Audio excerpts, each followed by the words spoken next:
Une production RK5. 3 minutes de francophonie. Bonjour et bienvenue à 3 minutes de francophonie. Aujourd'hui, nous sommes avec Madame l'ambassadeur de Maroc. Bonjour. Bonjour.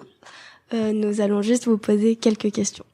Donc bonjour. La première question c'est le français est une langue qui est beaucoup utilisée dans la vie économique et politique au Maroc.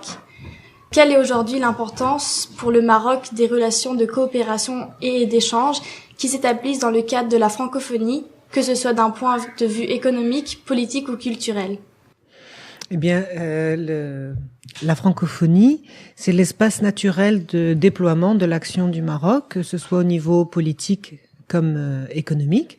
Et donc, la langue française est justement la langue qui nous permet de communiquer avec tous nos partenaires, francophones en particulier, mais pas seulement, puisque des pays qui n'utilisent pas beaucoup le français s'y mettent maintenant, parce que le français est une langue de l'économique, c'est une langue de négociation internationale, c'est une langue de partage entre les peuples.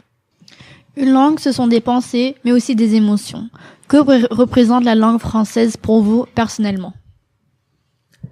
Personnellement, la langue française est ce qu'on appelle au Maroc une langue seconde. C'est un statut particulier qu'a le français au Maroc pour tous les Marocains.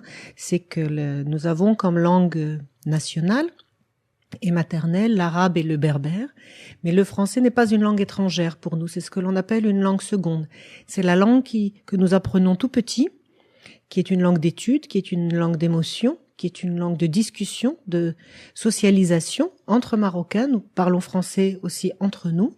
Et c'est la langue qui nous permet d'apprendre encore une autre langue étrangère. Au Maroc, pour apprendre par exemple l'anglais ou l'espagnol, on apprend d'abord le français.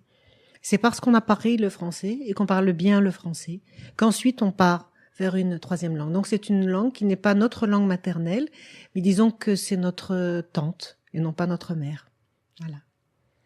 Comme vous aviez dit, la langue française est une langue importante, mais quel avenir et quel enjeu voyez-vous pour la francophonie dans le futur? La langue française a-t-elle toujours sa place dans un monde où on parle de plus en plus l'anglais?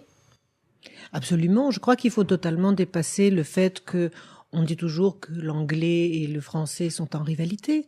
Je veux dire, l'anglais a pour sa force, c'est d'être facile à apprendre. Et donc, c'est une langue, on va dire, de communication technique, de choses simples.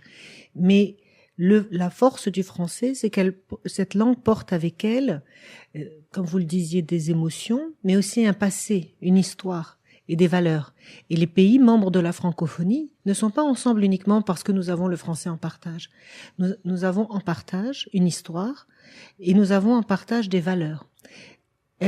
Parler français, et d'une certaine façon adhérer à l'espace mental ou géographique de la francophonie, c'est être en faveur de la culture, de l'éducation, de la paix, du partage et de la démocratie.